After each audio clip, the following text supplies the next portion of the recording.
Komisi B DPRD Maluku pertanyakan lolosnya puluhan ton material batu sinabar keluar Maluku.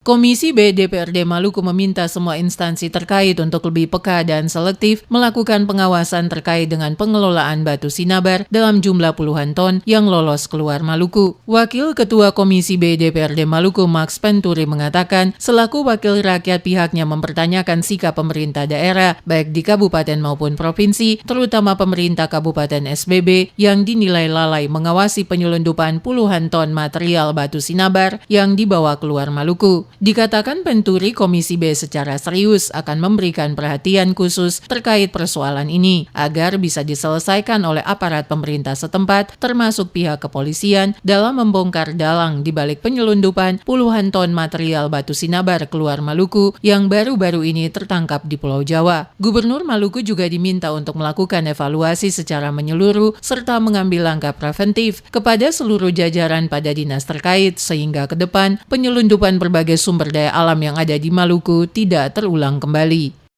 Ya, batu sinabar yang masuk ke Surabaya itu secara ilegal itu harus ditelusuri. Mumpung pelaku itu sudah ketangkap, maka terlalu mudah ya upaya penyidikan itu menarik ya siapa yang bertanggung jawab terhadap material yang begitu banyak yang berbahaya masuk di Surabaya.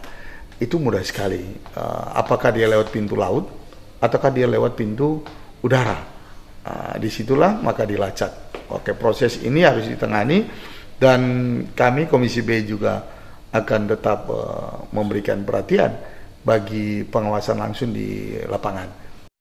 Seperti diketahui, beberapa bulan sebelumnya Kodam 16 Patimura berhasil mengungkap 2 kejadian ilegal berturut-turut. Kejadian tersebut adalah pengangkutan batu sinabar secara ilegal dan pengungkapan tempat penyulingan batu sinabar yang dijadikan air raksa untuk mendulang emas. Tanggal 18 April 2017 pukul 06.00, anggota Den Intel, Tim Intel Korem dan Unit Intel Kodim 1504 Ambon mengamankan 2 buah truk yang mengangkut material batu sinabar seberat 4 ton di Pelabuhan Yosudarso Ambon. Namun hingga saat ini, kasus tersebut tidak diketahui kejelasannya. Apakah para pelaku sudah dilakukan proses hukum atau dibiarkan begitu saja? Aparat kepolisian terkesan tertutup jika dimintai keterangan sejauh mana penanganan kasus tersebut.